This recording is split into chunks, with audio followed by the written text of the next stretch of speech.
5 years ago, the Unist'ot'en clan of the Wet'suwet'en Nation started building a camp in the center of what most people call British Columbia in so-called Canada. But the OGs of the area call it the Wet'suwet'en Nation.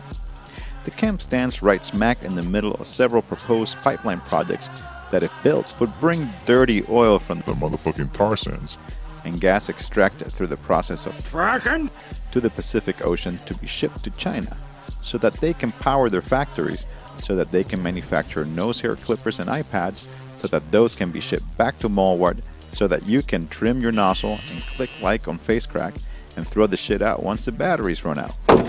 But anyway, when I first visited the camp 4 years ago, it had only one cabin.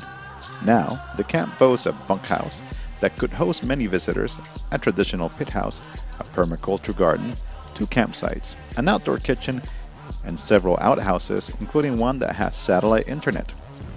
The camp is about 60 clicks from the main highway, deep in grizzly country, and it's surrounded by big-ass mountains and glacier-fed rivers that you can drink out of. And get this, no fucking cops. This has to be one of my favorite places in the fucking world, and being there truly feels like you are in a liberated zone. During my last visit, I caught up with Frida and Togastai to talk about the camp. Hey y'all, how the fuck are you? Awesome. So, why did you decide to build this camp? 5 years ago, we just saw how decimated our territory was getting and how industry is totally destroying our lands, and my generation decided that we needed to do something to start protecting our lands ourselves, because it wasn't being protected by the people who were supposedly supposed to be looking out for our territory, and that being our hereditary office, and they were just signing deals. So probably about 3 years ago, my family pulled away from that table because they were negotiating treaty, and we decided we didn't want no more anything to do with the treaty process, because we weren't going to sign no treaty and we weren't going to give up our lands. We wanted to just start reoccupying our lands, because my dad always told us that's our best ammunition, is just to reoccupy the lands. Several of the structures on the camp stand exactly in the way of 2 approved pipelines. What the fuck? What we did is we accessed the maps that they were proposing, and we purposely put the cabin where it's situated is where the original route was supposed to be for Pacific Trails and Enbridge. But after having that up for about 3 years, then they moved. Pacific Trails went upstream 1 kilometer, and Coastal GasLink went up 2 kilometers from the bridge, and then Enbridge is 3 kilometers up. So they've moved their routes, so we were successful, but they don't realize that's still Unist'ot'en territory. So last spring we started construction on a pit house, and that's exactly in the GPS route of PTP, and the reason why we selected PTP first, because they're the ones that already have everything approved. In your website, you write, no pipelines on unceded Wet'suwet'en territory. Just what the fuck does unceded mean? Unceded means that our people have never sold, surrendered, or lost our territories to war or any such thing, and our people truly believe these lands still belong to our people, and right now the Crown thinks they own it, but they don't. Like, even all of the 22,000 square kilometers, even where the town of Houston sits and the town of Smithers, Talquah, that's Wet'suwet'en land. The province doesn't own those lands. Recently, the chief daddy of the settler colony known as Canada, Stephen Harper, gave a high five to Enbridge and said it's cool for them to lay down that tar sands pipeline known as the Northern Gateway. What's up with that? Harper is illegal. Canada is illegal. The province and the federal government is illegal, because they don't have jurisdiction on our people's territory, because we've never signed no treaties. This land is still unceded, and we proved in the Delgamuukw stay away that this is our territory, and they have to get our consent before any projects go through. And they tried to get our consent, and our chief said no to their projects. So no means no. And Wet'suwet'en law applies to these. They can go ahead and try and put their project through here. They will be considered trespassers, and we'll enforce Wet'suwet'en law against any trespassers. In the past few years, there have been tons of actions in solidarity with your struggle.